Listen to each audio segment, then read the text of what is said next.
Law AMH ഈ PCOD അല്ലെങ്കിൽ ഒരു ഓവർ ദ 35 years ഒക്കെ ആയിട്ടുള്ള ആൾക്കാർ പ്രഗ്നന്റ് ആവാൻ വേണ്ടി ട്രൈ ചെയ്യുമ്പം ഏറ്റവും ടെറിഫിക് ആയിട്ട് നിൽക്കുന്ന ഒരു വേർഡാണ് AMH എന്ന് പറയുന്നത്. കാരണം പലർക്കും AMH കുറവായിരിക്കും. 35 വയസ്സ് കഴിഞ്ഞാൽ യൂഷ്വലി AMH ഡിക്ലൈൻ ചെയ്ത് തുടങ്ങും. അപ്പൊ ഇങ്ങനെയുള്ള ആൾക്കാർക്ക് പ്രഗ്നന്റ് ആവാൻ പറ്റില്ലേ എന്നുള്ളതാണ് ഒരു ക്വസ്റ്റ്യൻ.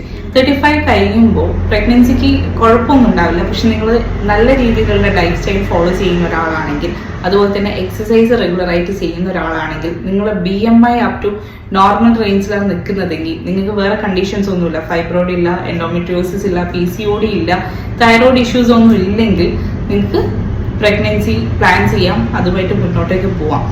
ആ ഒരു കണ്ടീഷനിലാണെങ്കിൽ, ആ ഒരു ഹെൽത്തി കണ്ടീഷനിലാണെങ്കിൽ നിങ്ങൾക്ക് പ്രഗ്നൻസി അറ്റൻഡ് ചെയ്യുന്നതിന് വലിയ ബുദ്ധിമുട്ടുണ്ടാവില്ല. പക്ഷെ നിങ്ങൾ ഇതിൽ ഏതെങ്കിലും ഒരു കണ്ടീഷനിലുള്ള ഒരാളാണെങ്കിൽ നിങ്ങൾ കുറച്ചുകൂടെ കെയർഫുൾ ആവുക. നിങ്ങൾക്ക് കുറച്ചുകൂടെ പ്ലാൻ ചെയ്തൊരു ബേബി എന്നുള്ള പ്ലാനിങ്ങിലേക്ക് എത്താൻ കുറച്ചുകൂടെ സമയം എടുത്ത് ചെയ്യുന്നതായിരിക്കും നല്ലത്.